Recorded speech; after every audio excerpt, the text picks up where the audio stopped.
Ito mga boss, meron na naman tayong i-repair na isang heater. Bali ang pangalan niya ay Gold Medal. Ang problema nito mga boss ay ayaw na siyang umandar. Ayaw na rin siyang uminit. Try nating saksak. Yan, plug in na. Yan, switch. Ayaw mga boss, wala. So ngayon mga boss, dahil hindi naman siya nag-iilaw, so ngayon i-check natin una yung kanyang cord, yung kanyang saksakan. Yan, gamit yung analog tester natin. Tingnan natin kung mayroon siya continuity mula dito papunta dito. Yan, hanapin lang natin. Wala, kabila.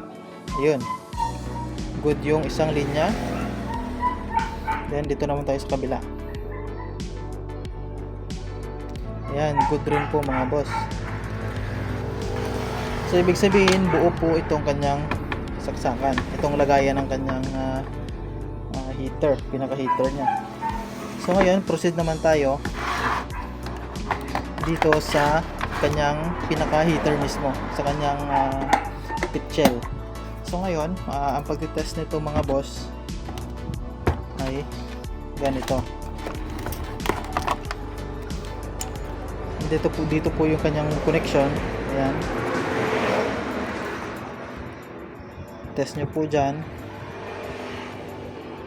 Ayan, lagay ko na yung tester.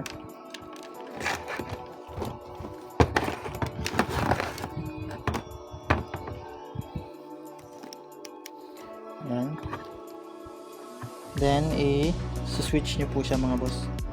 Pindutin nyo po yung switch nya. Ayan, wala mga boss.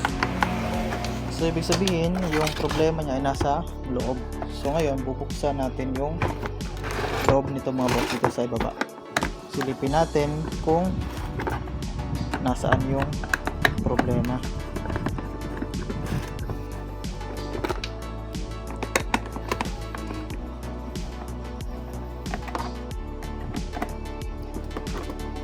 Napakadali lang po niyan mga boss. Yan, nabuksan na natin.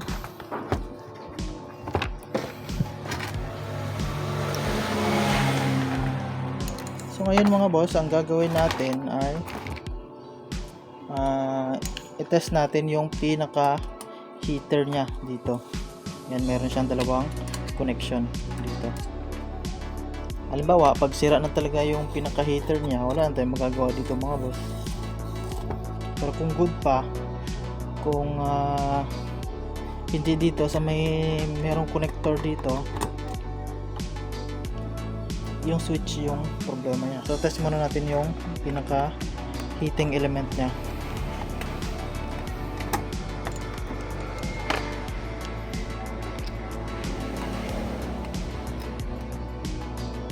Ayan, so gumalaw yung ating tester mga boss. So ibig sabihin good po ito. Ayan, good. Ngayon na naman, test natin yung kanyang switch. Ito yung switch niya mga boss dito, papusok din sa taas. Tapos ito yung connection niya na isa. Test natin dito kung papalo siya. So wala.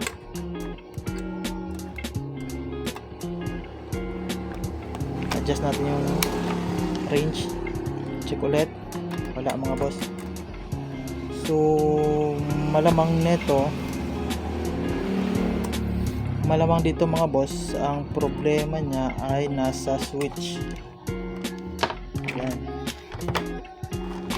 bali yung switch yung titignan natin mga boss. Bubuksan natin, papakita ko sa inyo kung paano binubuksan ito.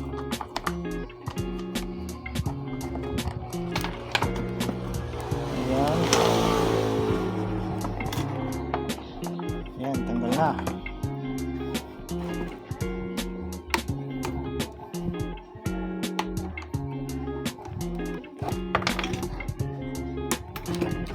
boss. So kung napapansin nyo, parang meron siyang sunog dito.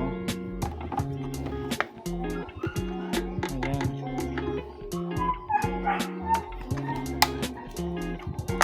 Parang dito yung sira niya. Hindi na siya nagko-contact or madumi na yung connector niya dito. Ayaw nang switch. Ayaw nang mag-close.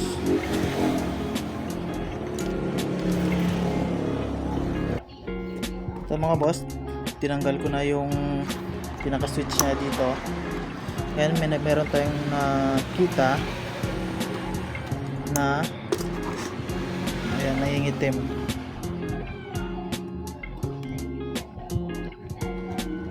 Hindi kita. Bali mga boss, yung pinaka problema niya ay ayaw mag-contact yung kanyang dito, pinaka switch niya. Hindi siya nagko-contact kasi madumi. So gagawin natin mga boss, lilinisin lang natin dito. Yan, lilinisin lang natin, tapos check natin ulit mamaya kung magiging okay na.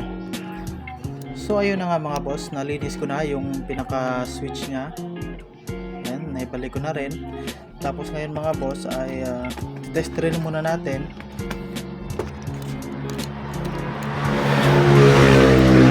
dito kung meron na ba siyang resistance o yung continuity niya meron na. Yan, range lang natin sa times 100 para mas makita natin. Yan,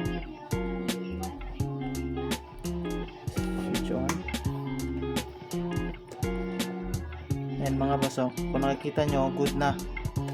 Yan, good na yung kanyang reading. So ngayon mga boss ay yung pinaka problema yan lang pala ay switch. So ibabalik ko na to mga boss para test na natin kung okay na. So ayan na mga boss, naikabit ko na. Ayan, naibalik ko na lahat.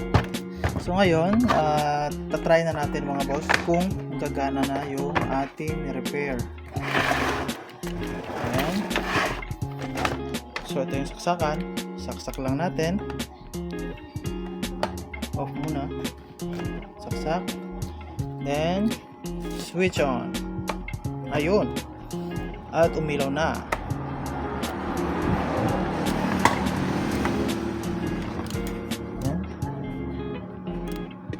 Ayun mga boss, minute na. Yan, try mo natin lagyan ng tubig.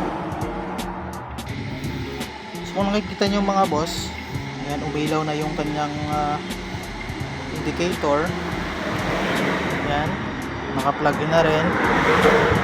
Tapos nilagyan ko na rin siya ng tubig. Ayan, kung makikita nyo mga boss, kumukulo na siya. Yan, ibig sabihin okay po yung ginawa natin.